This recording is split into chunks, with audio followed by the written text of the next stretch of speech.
thought I really liked this job, but they tell me to do one thing, and before I can even finish it, they say, no, this is more important, do this first.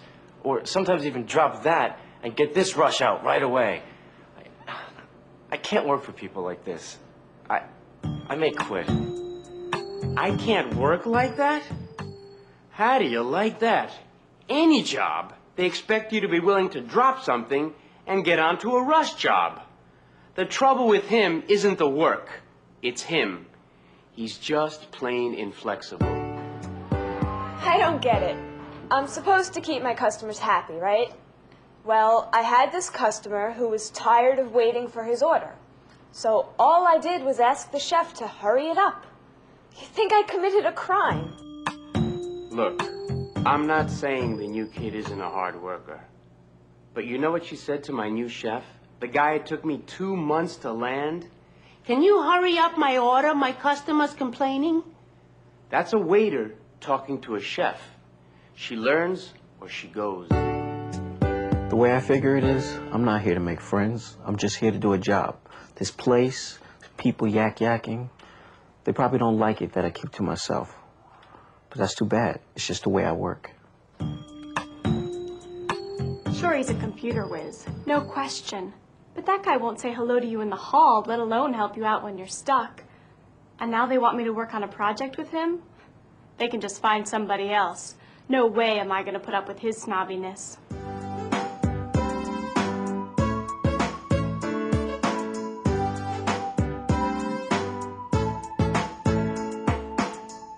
Okay, so what's going on here?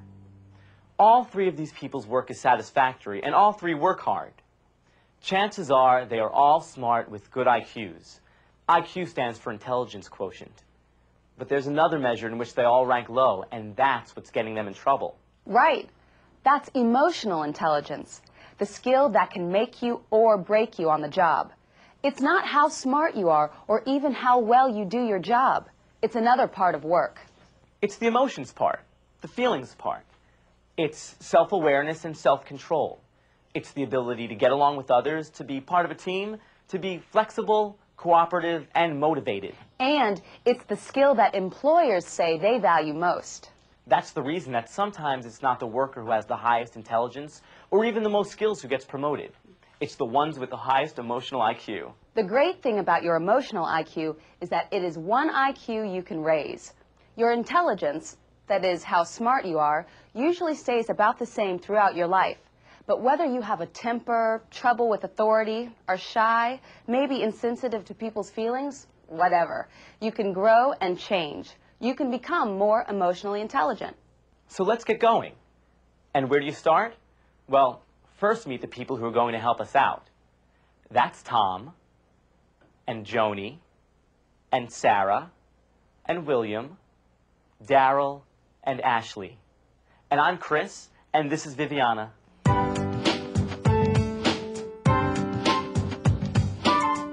Let's start with Ashley and Joni. Hey, Joni. I need you to do a real favor. I have to get this shipment on the shelves by noon, but I have a dentist appointment at 10 o'clock, which I can't break. Can you help me out? I'm sorry, Ashley, but I'm kind of snowed under myself. I just can't. I see. How do you like that? That's the last time I ask her to do anything for me. And just wait until she asks me for a favor. Maybe she just can't make the time. Come on, it's the effort she can't make. Listen, when someone I think is a friend acts the way she just did, I know the kind of person I'm dealing with, and I don't need to be hit over the head with it. You sure can be hard on people. It's going to be tough for you two to work together if that's how you feel. Maybe. But I still think I'm right to be mad at her. Trouble ahead at work for Ashley. Snap judgments, taking offense very easily, those are destructive characteristics to take to work with you. So are traits like not being good at teamwork, or resenting criticism, or low motivation. Everybody has destructive and constructive personality traits. Do you know yours? How self-aware are you?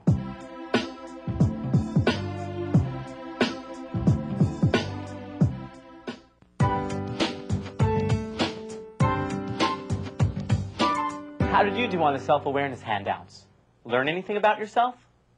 Recognizing the things you need to work on is the first step toward raising your emotional IQ.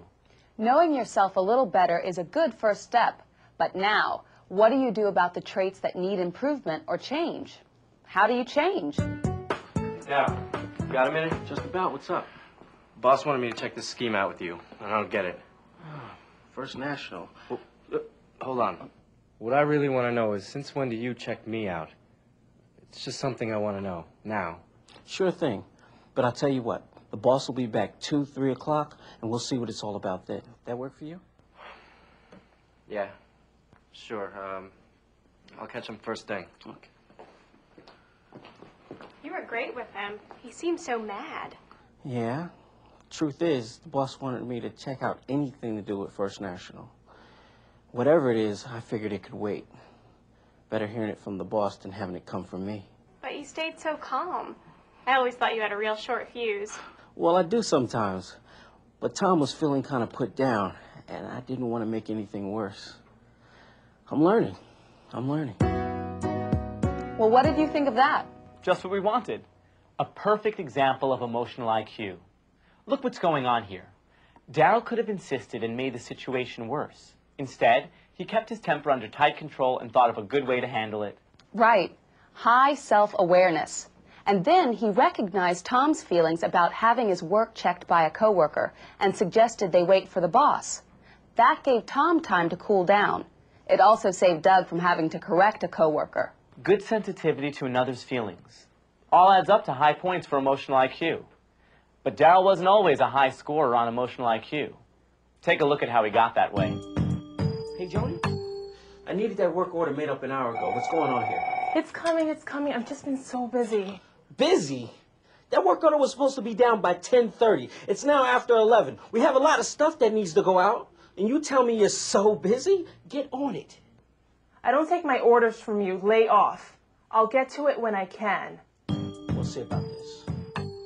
That's how I used to be, all right. Blowing up when anything went wrong. It seemed that my work was so important that I thought it was my job to fix anything that got into its way. It's tough on everybody when one person thinks his work is more important than everybody else's. But it sounds like things have changed. How'd that happen?